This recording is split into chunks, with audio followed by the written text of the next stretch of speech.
Desde el Front Abolicionista del País Valencià nos manifestamos frente a la delegación de Gobierno en Valencia para exigir al Gobierno español una ley abolicionista del sistema prostitucional.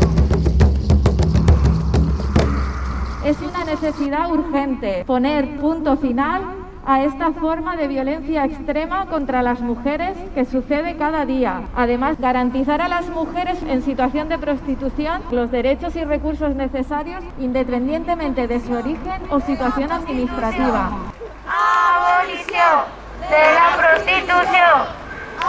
Abolición de la prostitución.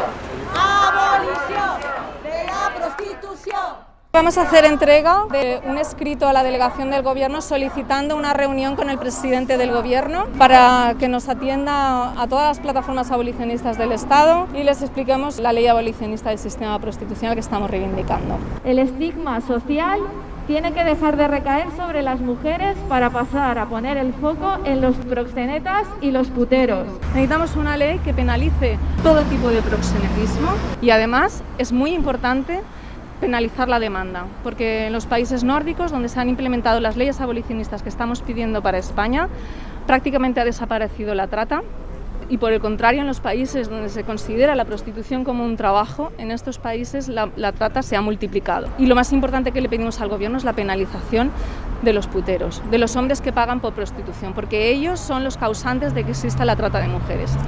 Ellos son los que causan el daño a las prostitutas. ¡Son violados! ¡Son violados! ¡Exputers! ¡Son violados! ¡Exputers! ¡Son violados!